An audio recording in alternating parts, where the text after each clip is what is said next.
A black CEO is requested to serve coffee. Moments later, she seizes control of a billion-dollar empire. The CEO of Black has been requested to pour coffee. Moments later, she seizes control of a billion-dollar empire.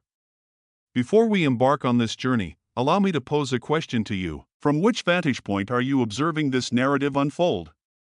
Please share your thoughts in the comments below. I find great joy in discovering the extent to which these narratives are traveling.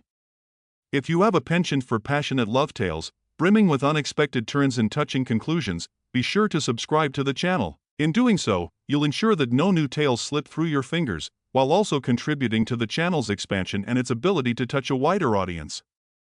Are we united in this journey? Now, let us delve into the tale of today. On a frigid Monday morning, the towering skyscrapers of Chicago appeared to be devouring the heavens above. A biting wind swept through the gleaming marble walkways outside the headquarters of Whitmore Industries, a billion-dollar empire meticulously crafted over decades. Its mirrored glass facade reflected not just the sky, but an atmosphere where power, ties, and arrogance strutted in high heels. Naomi Sinclair emerged from the car, exuding a serene grace.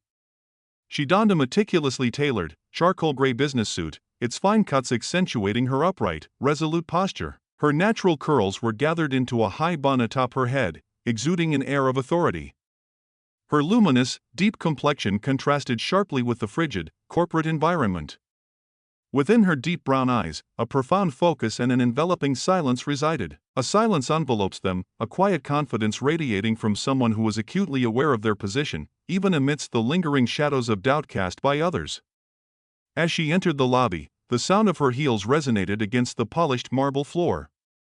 She made her way to the elevator. Just as she was about to press the button, a blonde receptionist with wide eyes intervened, casting an automatic, judgment-laden glance her way. "Do you happen to be part of the coffee service?" she inquired with a sense of urgency. Naomi paused for a moment, her thoughts swirling in the silence. She might have responded. She might have claimed the title of the new CEO. Yet she chose not to. "Yes, I'm heading to the meeting room," she replied with a serene composure, then stepped into the elevator. Upon the executive floor, the Whitmore elite convened, white men in suits, many of them showing the signs of age with their graying hair. Gathered in plush leather chairs encircling a sleek glass table, they exchanged hushed remarks regarding the will of Harold Whitmore, the late founder of the company, who had departed from this world a fortnight ago. Ryan Whitmore, the son of the patriarch, strode restlessly around the room, his irritation palpable. She stood tall, her blonde hair cascading perfectly, her attire immaculate, yet her face bore a tension that hinted at unspoken thoughts. He anticipated being appointed as CEO. The door creaked open. Naomi entered the room, a tray balanced in her hands, cradling a thermal carafe alongside several cups. All eyes darted upward in an instant. A few scarcely acknowledged her presence. Others cast disapproving glances. Ryan gestured toward the table, his gaze elsewhere, and commanded, "Put the coffee here, swiftly, if you would be so kind." Naomi advanced with purpose. With a graceful precision, she filled each cup, her movements steady and assured. Her hands remained steady. Only her eyes remained keen, observing everything, as if she had witnessed this tableau countless times prior. After completing her task, she stepped back to observe her work. Once more, the door creaked open. A middle-aged man, his hair a distinguished shade of gray, stepped into the room clad in a navy blue suit that spoke of formality. His expression was serious, and in his hand, he clutched a black folder, a silent testament to the weight of his purpose. He served as the legal counsel for the Whitmore family. He strode to the heart of the room, inhaled deeply, and proclaimed, "Gentlemen, I appreciate your presence. In accordance with the official will of Mr. Harold Whitmore, I stand before you to commence the reading of the document that will shape the future of the company." The whispers ceased. Every gaze was fixed upon him. Ryan folded his arms, confident that his fate would soon be revealed. The lawyer carefully opened the folder, extracted a sealed envelope, and raised it for all to see. "At the explicit request of Harold Whitmore, and with all due legal authority, I hereby announce that the new CEO of Whitmore Industries will be..." He lingered on the words, a deliberate pause that felt almost merciless. Naomi Sinclair. Stillness. In that fleeting moment, the world held its breath. One executive let her cup fall into the saucer. Another sputtered on his coffee. Ryan, his complexion wan, paused to absorb the significance of the name. He gradually pivoted to face Naomi. She stood tall, graceful, and poised. Her eyes shimmered with a newfound brilliance. "Is this a jest of some sort?" Ryan murmured, his voice faltering. The attorney pressed on. "She holds 40% of the company's shares in a legal capacity.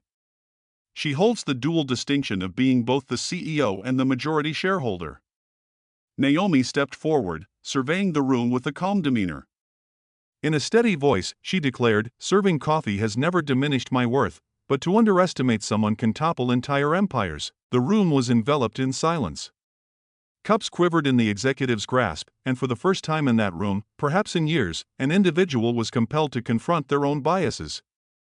The silence lingered, a palpable weight in the meeting room. Not a single executive stirred. The most prominent sound was the delicate clink of cups rattling in saucers, trembling in the hands of those unable to grasp the weight of what they had just learned. Naomi, unwavering, held her gaze firm. The lawyer shut the folder with a deliberate motion and stepped aside, allowing the gravity of the news to settle in among the astonished expressions. Ryan shattered the stillness, his smile tinged with bitterness and disbelief. "Thou, Chief Executive Officer? It seems there has been an error. This is an arrangement." She gradually pivoted to face him, her deep, intense brown eyes locked onto his with unwavering resolve, yet beneath that strength lay a trace of sorrow, as if she had anticipated this very response. "Naomi Sinclair," she declared, stepping forward with purpose. Achieved graduation with honors from Harvard. Master of Business Administration from the esteemed London Business School. Proficient in English, French, Mandarin, and Spanish. Experience in international management within organizations spanning Europe, Asia, and the United States. Acknowledgements of leadership from esteemed institutions such as Forbes and McKinsey. All eyes began to shift and meet in silent communication. Soft whispers circulated among the directors. With a deliberate motion, she unzipped her meticulously organized leather bag and retrieved a folder. With a serene grace, she set it down upon the glass table. Within were printed copies of her resume and newspaper clippings bearing headlines such as, "Executive turns UK branch into model of innovation," and "The mind behind Techlogix's quiet growth in Asia." The credentials were dispatched to Whitmore prior to Harold Whitmore's passing. I engaged in 3 meetings with him, each meticulously documented. It seems that, in truth, no one truly noticed my presence. They perceived only what aligned with their desires. A young black woman, seemingly out of her depth, perhaps misplaced in this role. The CFO, a bald figure with a serious countenance, scowled. "What is it that keeps your name from echoing in the halls of recognition?" Naomi faced him with unwavering resolve. "The spotlight was never intended to illuminate those of my kind. And when it arrives, countless souls shut their eyes." She approached the glass board adjacent to the table and inscribed her thoughts with the company's pen.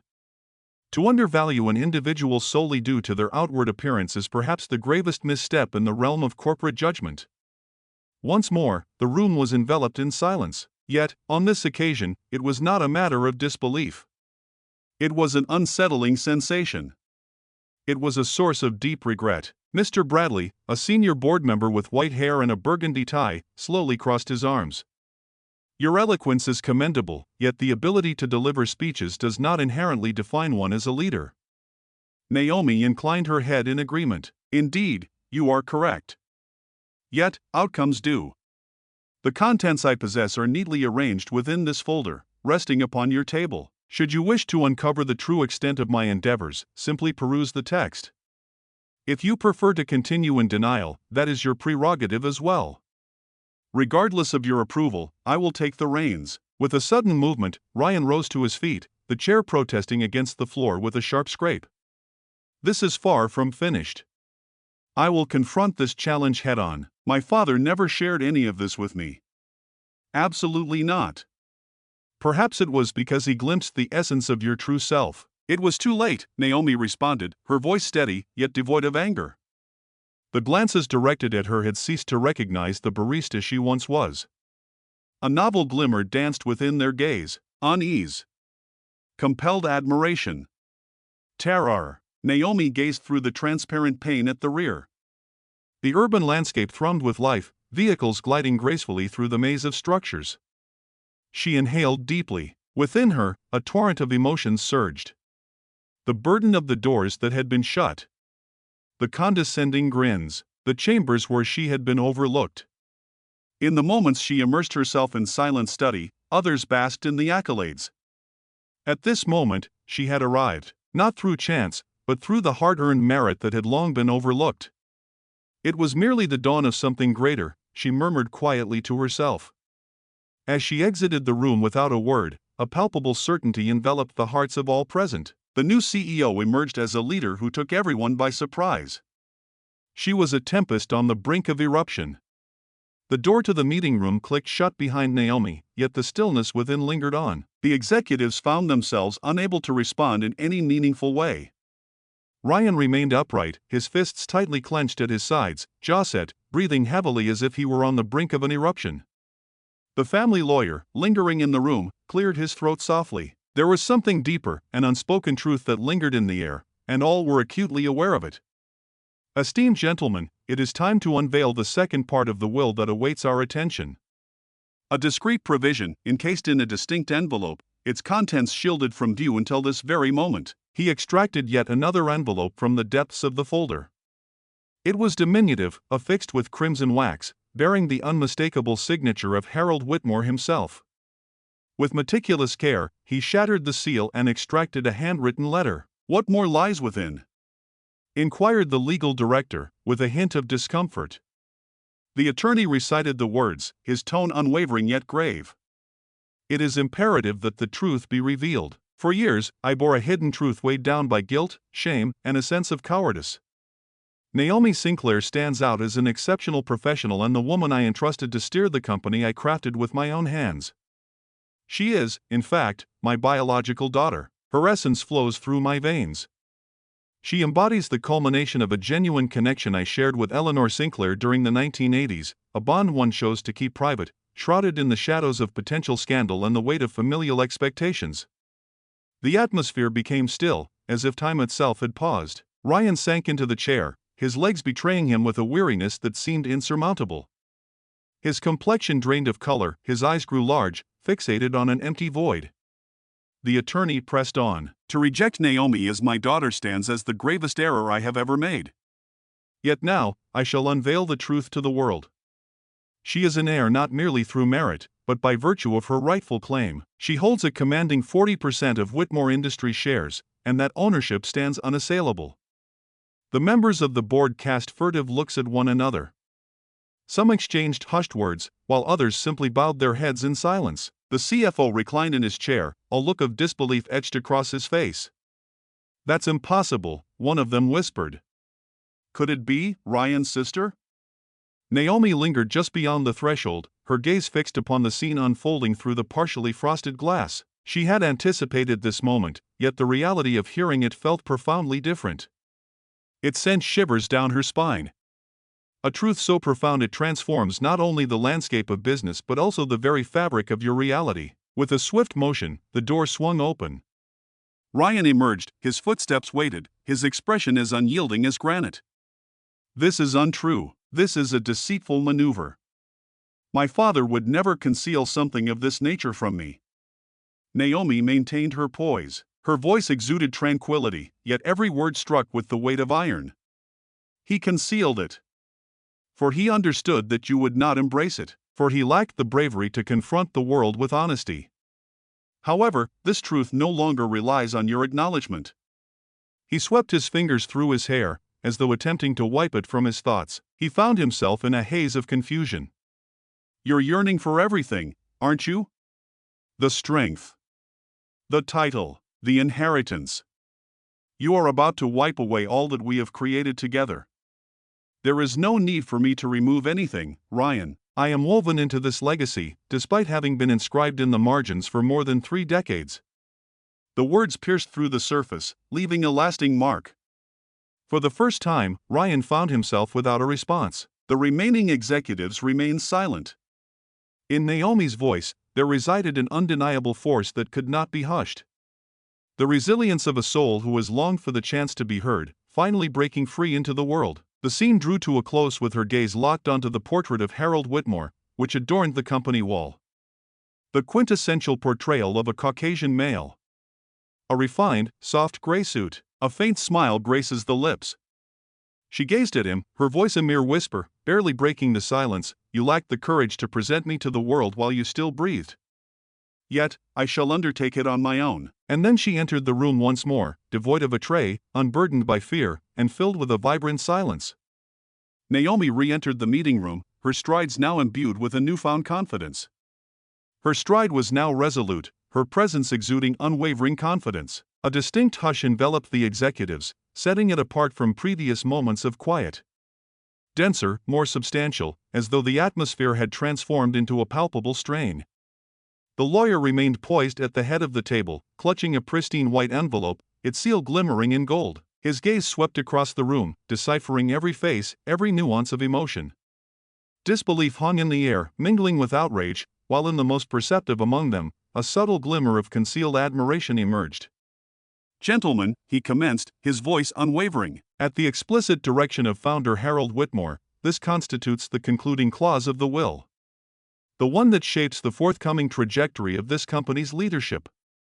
Ryan rose once more, his expression contorted with unease. His eyes brimmed with unshed tears, not from anguish, but from a simmering fury.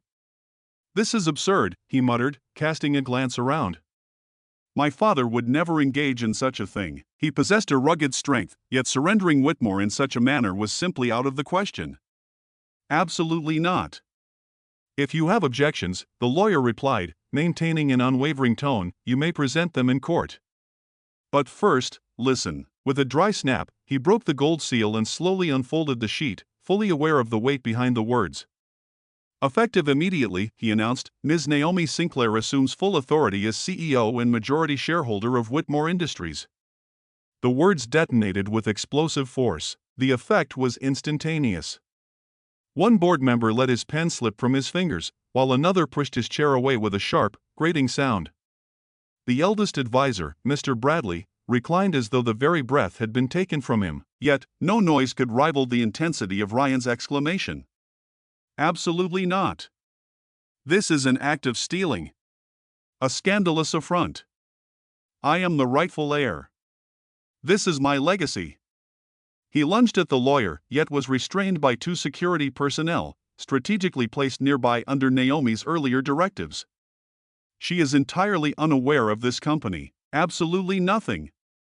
This has been the sole focus of my existence. From the age of 18, I have stood alongside my father. I have absorbed all knowledge. So, you intend to dismiss me with just a mere piece of paper?" Naomi stood frozen in place. She observed him intently. Within her, a fire raged, not of delight, but of the agony that came with unavoidable acknowledgement, the price of gaining esteem solely through upheaval and conflict. Then she uttered her words. "Only a single time." Her voice cut through the air with precision, sharp and clear. "For 38 years, you had the opportunity to demonstrate your worthiness for this seat. For a lifetime, I've held on to the hope that one day he would recognize my existence.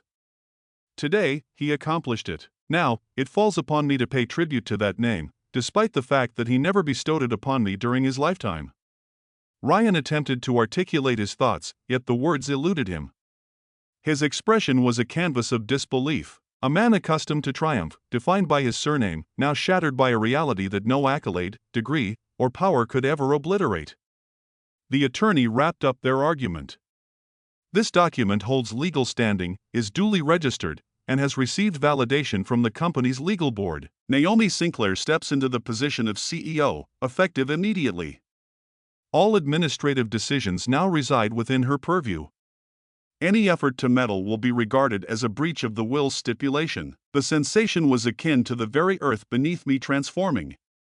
Whitmore, a seat that once echoed with the whispers of those born of white blood and ancient authority, now resonated with a fresh voice at the helm. That voice resonated with a deep, resolute strength, bearing the weight of scars that the corporate realm had long chosen to ignore. Naomi advanced to the forefront of the table. Her fingers brushed softly against the back of the chair, a piece of history that had been Harold Whitmore's for decades. "I'm not here to follow in his footsteps," she declared, meeting the gaze of each individual present. I stand ready to undertake what he lacked the bravery to confront. And then she settled into her seat, at long last assuming her rightful position. Remaining poised in the CEO's chair, Naomi maintained a straight back, aligned shoulders, and hands firmly placed on the glass table. The board members exchanged furtive glances, their unease palpable as they attempted to mask their discomfort. Whispers escaped from their lips, barely audible. Some were still grappling with the information. Ryan leaned against the wall, arms crossed, his gaze locked onto her, a blend of disbelief and resentment etched across his face. The air was thick with tension. Yet, despite the will having articulated its intentions, respect remained an elusive assurance. Naomi sensed it deeply. She felt the unspoken defiance lingering in the atmosphere, the scrutiny that endured long after the truth had been spoken into existence. She inhaled deeply. She closed her eyes for a moment and stood, maintaining the same unwavering posture she had when she first entered that room hours before. She strolled to the end of the table, each step measured, as if she were aware that time had finally become her ally. For years, it had been taken from her. As she paused, her gaze shifted purposefully from the CFO to the VP of Operations, and then swept across the remaining members of the board. One by one, she met their eyes, unwavering and resolute. "If you wish to understand my presence," she stated, her voice steady yet unyielding as iron, "I can reveal it to you. However, should you prefer to continue forming judgments rooted in assumptions, this is where your narrative concludes." The words struck with the force of a storm. Silence echoed in response. Silence reigned, and no one had the courage to break it. Naomi pivoted her laptop screen, aligning it with the heart of the table, seamlessly linking it to the room's projector. In an instant, intricate graphs materialized, projections of growth, comparisons with competitors, assessments of risk, and a logistics restructuring plan that achieved a cost reduction exceeding 15% without the need for layoffs. Every piece of data was meticulously recorded, complete with sources, dates, and verified outcomes. Throughout the past year, she began, I received a personal invitation from Harold Whitmore to conduct a confidential review and audit of every department within this company. I explored 7 branches. I engaged in conversation with employees whose names may not even be familiar to you. I absorbed the truths that remained unspoken among us. She gestured toward a graph that illustrated a decline in engagement within the operational teams. The turnover rate within our central unit stands as follows: 39%. Are you aware of the reason? A deficiency in leadership that is guided by a clear sense of purpose. Choices driven by self-importance rather than foresight. Expressions started to tighten. The unease intensified, yet she pressed on undeterred. At the Austin branch, I subtly introduced a horizontal management model featuring diverse teams. The outcome? With a deft click of the remote, she unveiled a chart that ascended steadily. The net profit saw a remarkable increase of 22% over the span of 3 months. There was a remarkable increase in productivity, soaring by 31%. The legal director prepared to speak, clearing his throat with a deliberate pause. Restless. Did you execute this without the board's awareness? Indeed, she answered promptly, without a moment's pause. Approved by Harold. He understood that if I sought permission, the opportunity would slip away forever. Not alongside you. She gradually pivoted to face Ryan. You mentioned that you devoted your entire life to this company. I have devoted my existence to demonstrating that I am worthy of being here. While you received meetings, I battled for interviews. As you were prepared to ascend to the throne, I struggled to remain in the room at all. Ryan bit his lower lip, remaining silent. With a decisive flourish, Naomi executed her final move. She unfurled another folder, scattering copies of reports across the table like leaves caught in a gentle breeze. The figures are as follows. This is the vision we hold dear. The horizon ahead is filled with promise. Stillness. Long enough for the board members to confront the singular truth that remains. She stood poised, anticipation coursing through her veins. Not through titles, but through readiness. Among them, the most reserved, an Asian man clad in a gray suit with a serene demeanor, who seldom contributed during discussions, turned to Naomi and inquired, "When do you begin?" Her lips remained uncurled. She responded with a calm assurance, "I already have." The emotional lens of the moment, be it from a poignant drama or the tapestry of real life, would gradually pull back, maintaining its focus on her, while the laptop screen continued to radiate with strategic insights. The music, were it to exist, would resonate with a tension laced with hope, as all present sensed that a shift had occurred. Whitmore Industries was destined for transformation. In the boardroom, the papers Naomi had arranged on the table lay undisturbed, yet now captivated their attention like a volatile charge poised to explode. The atmosphere, previously saturated with scrutiny, now pulsed with eager expectation. Not a single board member had the audacity to interject. What had once erupted in noise and outrage now lay in silence, a stillness forged by the emergence of undeniable truths into the light. Naomi grasped the opportunity with fervor. With a serene demeanor, she grasped the projector remote and pressed the button to reveal the next slide. On the screen, 3 prominent graphs emerged, one in a deep blue hue labeled revenue, another in vibrant green marked turnover, and the final one in a striking orange titled ESG recognition, national benchmark. "This is the Denver branch," she began. "Half a year prior, Harold granted me the authority to conduct a comprehensive pilot test of the plan you have just reviewed. The operation unfolded under an alias, devoid of any direct connection to the headquarters. The staff seemed oblivious to my presence. None of the customers were aware that it was merely an experiment." She approached the board, the gaze of the executives tracking her every move, as if each step she took carried the weight of either a looming threat or an enticing promise. "During the initial 90 days, we experienced a remarkable 28% surge in gross revenue, all while implementing only slight reductions in advertising expenditures. What is the reason behind this?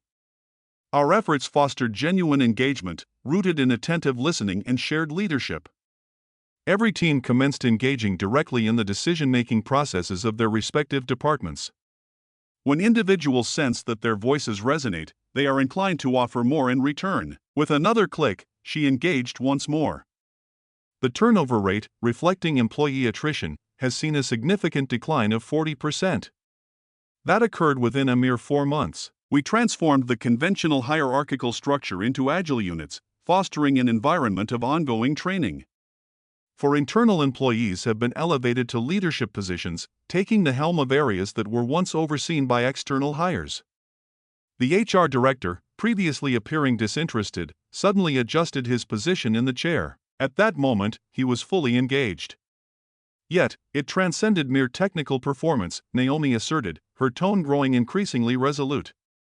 "The most striking aspect was the national recognition that the branch garnered 2 months prior." She displayed a newspaper headline on the screen.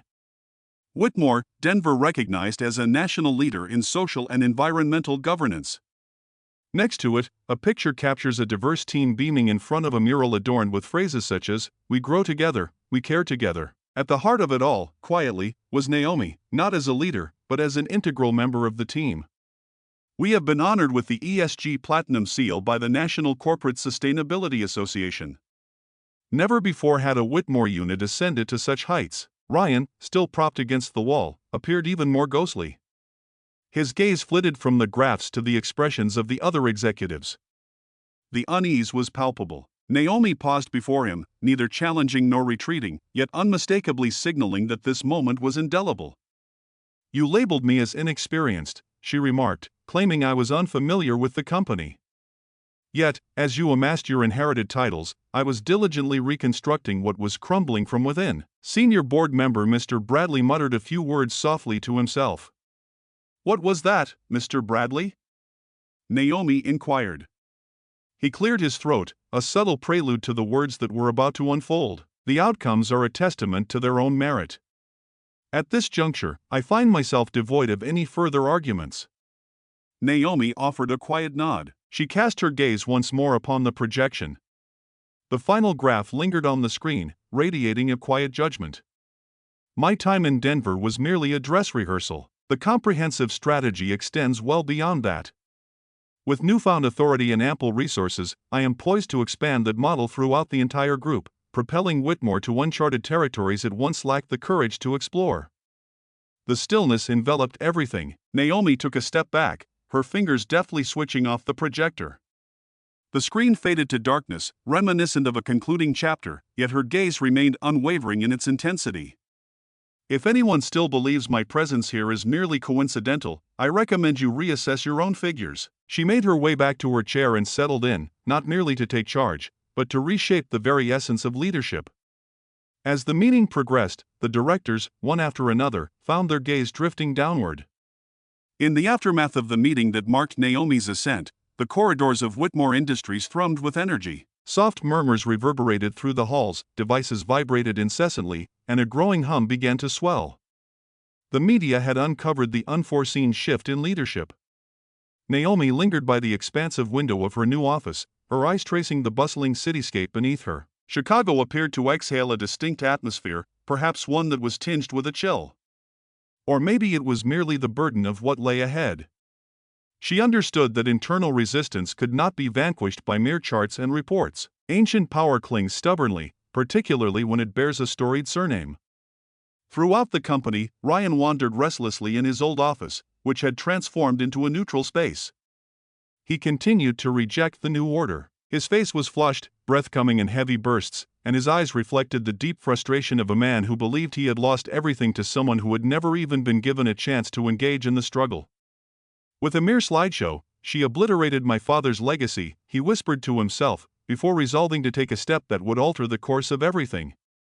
Naomi received word that Ryan had summoned a press conference. Journalists had congregated in the lobby, positioned beneath the gleaming Whitmore emblem. She descended quietly, her only companions being two legal advisors. Upon her arrival, the cameras had already been set up, capturing the moment with eager anticipation. At the heart of the room, Ryan commanded attention in his dark blue suit, tie casually loosened, microphone poised in his grasp. "Good afternoon," he remarked, his tone resolute yet tinged with a hint of irony. "It seems that many of you are already aware of the changes that were announced today. A fresh face has taken the helm as CEO. Out of the blue. I have no intention of disputing its legality. I am here to probe a matter of greater significance. Authenticity." The lenses pivoted. Reporters hastily jotted down their observations. "Do you genuinely believe that an individual can successfully manage a company solely based on the fact that their name appears on a document? A company is forged through history, loyalty, and sacrifice, rather than through unexpected stipulations in a will." Naomi advanced with purpose. With a hushed reverence, the crowd drew back. She acted without seeking approval. With a decisive motion, she seized the microphone from an assistant, turning to face Ryan as the eyes of every reporter bore down on them. "Do you really believe you can take charge here simply because you shared a home with the founder?" she declared, locking her gaze with his unflinchingly. "Do you believe that authenticity is derived from a surname and an inheritance? I stand before you not as a product of lineage. I stand before you, a testament to the results I forged, despite the silence that surrounded me." Sudden bursts of light illuminated the scene. The lenses focused intently on her. Her tone lacked the sharp edge of vengeance. It was a truth that could not be contested. "While you were bestowed with job titles, I found myself crafting reports in the quiet hours of the night. Though you ascended the ranks due to your lineage, I found myself labeled merely as an intern, despite holding an international MBA." Whitmore was a familiar presence in the hallways. I was aware of it all from the shadows. The overlooked corners, where misguided choices extinguish aspirations. Ryan attempted to interject, yet she refused to allow him that opportunity. "You claim there is no narrative within these walls, yet it is my narrative that underpins all I have shared today. Have you ever pondered what it is that stirs discomfort in people? For the simple reason that it is genuine. It was not crafted with ease in mind. Constructed in quietude. And now, that hush has been shattered." The atmosphere, previously charged with tension, erupted into a chorus of whispers. A journalist seized upon the phrase and shared it on X, previously known as Twitter. In mere moments, the hashtag #HotThessaloncesover surged to the forefront of trending topics. Outside, a crowd started to assemble. A few were employees of the company. Some were youthful souls, ignited by the narrative. A woman of color from the cleaning staff discreetly brushed away a tear as she observed the unfolding events on a monitor in the break room. Naomi returned the microphone with a graceful gesture. She sought no accolades, her lips remained uncurled. With a quiet resolve, she pivoted and strode toward the lobby's exit, leaving in her wake not only the chaos but also the former incarnation of Whitmore. The following morning, in the aftermath of the public confrontation, Whitmore Industries found itself thrust into the glaring spotlight of national attention. Bold headlines adorned newspapers, online portals, and social media alike. In a stunning turn of events, the CEO has been unveiled as the long-lost daughter of the founder, stepping into the spotlight to take control and boldly confront the airwaves during a live national broadcast. The headquarters of the company, nestled in the bustling core of Chicago's corporate district, appeared to exhale with a deliberate cadence, as though each choice made from that moment forward would carry irrevocable weight. Naomi approached the boardroom with deliberate, measured strides. She donned a rich, burgundy suit fastened snugly at the neck, complemented by sleek black leather shoes, and adorned her left wrist with a delicate bracelet, the very one her mother had gifted her at her Harvard graduation. On the surface, she maintained her poise. Within her, the burden of ages pressed down, a weight that the CEO chair had never borne prior. A black woman, long overlooked, now stands on the brink of recognition by a board that has consistently turned a blind eye to her presence. The room brimmed with people. The 12 board members occupied their designated positions, resembling a quiet tribunal. Before them lay a singular purpose: to formally endorse or challenge Naomi Sinclair's leadership of Whitmore. The vote was not obligatory, however, under the weight of internal factions and investor influence, the board resolved to convene it. Naomi found herself at the heart of it all. On her left, a screen illuminated the names of the members. To her right, the company lawyer poised with pen in hand, prepared to document the votes. Ryan occupied the far end of the table, his expression taut, arms folded defensively. He fixed his gaze upon her, unblinking, as though the sheer force of his resentment could topple her in an instant. The attorney rose to their feet. This remarkable session seeks to solidify through a board decision the appointment of Naomi Sinclair as the CEO and executive leader of Whitmore Industries. Every current member shall announce their vote, either in support or opposition. The vote shall be of a nominal nature. The initial name resonated throughout the space. Mr. David Langston.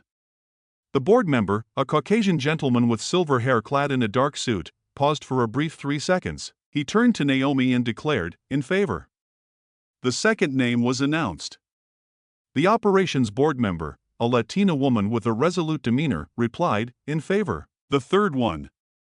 The fourth one. The fifth one. As the votes were cast, one after another, an increasing number of gazes shifted toward Naomi. One among them, clearly overwhelmed with emotion, struggled to find the words. With the 8th vote cast, the ambience had undeniably transformed. A more traditional member, who had long opposed significant changes, straightened his tie and softly conceded, "In favor."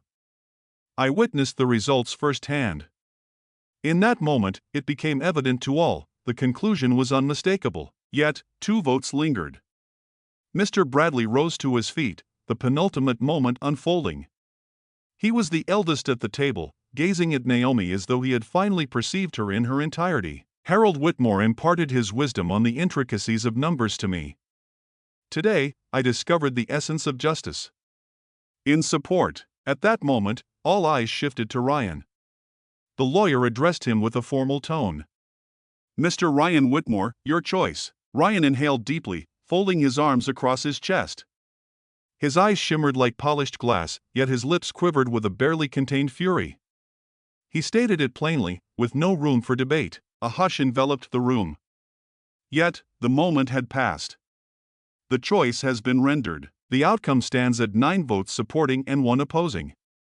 The lawyer spoke with certainty. The board, by a majority decision, has officially appointed Naomi Sinclair as the CEO of Whitmore Industries, with immediate effect and under complete executive authority. A few board members offered quiet applause. Others merely inclined their heads in agreement. Yet, a subtle feeling started to unfurl. The youngest member, an Asian American woman, observed everything in silence, a fleeting tear escaping her eye before she gathered her composure. Naomi surveyed her surroundings. Though her lips remained still, a radiant light danced within her eyes. Radiating with a brilliance that only the gaze of one who has longed for recognition can possess. She approached the table, resting her hands on the cool glass, and spoke with conviction, expressing gratitude not merely for the votes, but for the awakening of your awareness. Suddenly, an unforeseen event unfolded. One of the most unyielding board members, the very same who had previously interrupted her during meetings, rose to his feet and declared, Welcome to the helm, Miss Sinclair." The room offered its applause, not in a frenzy of joy, but with a sense of grace and respect. In the midst of that grave moment, Naomi permitted herself a subtle gesture. She caressed the bracelet on her left wrist, gripping it firmly, as though conveying to her mother in unspoken words, "I accomplished it." Immediately following the vote, the news cascaded throughout the nation. Television stations encircled the headquarters of Whitmore Industries, while journalists filled the lobby, eagerly awaiting the words of the new CEO, Naomi Sinclair. She emerged from the central corridor, clad in a gray blazer that draped elegantly over a blue dress. She strode with the confidence of one who was acutely aware of the words she was poised to deliver. As she stepped onto the stage, she carefully adjusted the microphone. She had no notes in her possession. She bore the weight of history. "Good afternoon," she remarked, her tone unwavering. Today marked not merely a significant milestone for this company. It was a day when long-buried truths emerged from the shadows, finally claiming their rightful place. She hesitated. The lenses focused intently.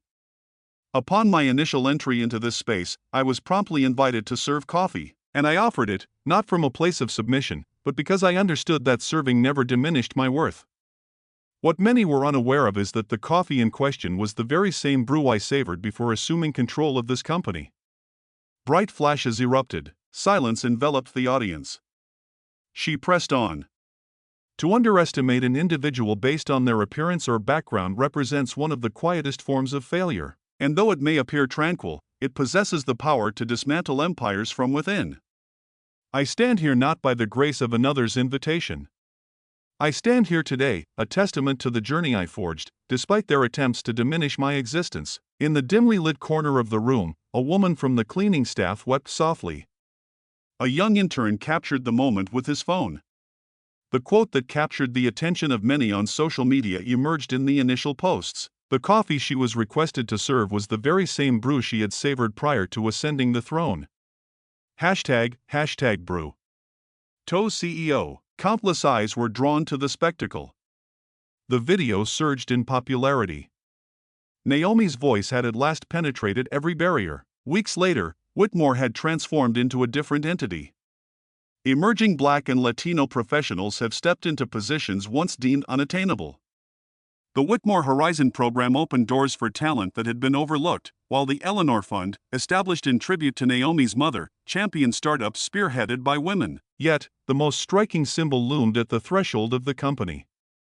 A gently illuminated glass dome cradles a solitary disposable coffee cup within its transparent embrace. A phrase, elegantly inscribed in gold lettering, rests at its foundation: "To guide is to offer service with grace." On a particular day, just prior to yet another press conference, Naomi received a summons to the lobby. Ryan stood there. Humility prevails. Without armor. "I don't expect you to forgive me," he said. His voice faltered. "Yet today, clarity has dawned upon me. I feel a deep sense of shame for what I embodied." She absorbed the words with a serene demeanor. "Every journey has its inception, Ryan. Perhaps this belongs to you." After hours had passed, Naomi stood before the cameras, ready to deliver her concluding statement of the season. "This triumph is not solely my own. It is the rightful claim of every individual who has ever felt unseen within the corridors of authority. Transformation has come forth. It possesses a visage, a sound, and a narrative." Outside, the Whitmore electronic sign proclaimed, "Now, with truth at the helm." Within the confines of the glass dome, the cup remained undisturbed. Not as a token of disgrace, yet as an emblem of a heritage. Now, I find myself yearning for answers. How did you find this narrative? Share your rating from 0 to 10 in the comments, and let us know what resonated with you the most. If this story resonated with you, please give the video a like and share it with someone who could benefit from this message. Be sure to subscribe to the channel, ensuring you won't miss the upcoming tales. Before you leave, I've chosen another poignant tale that is bound to touch your heart even deeper.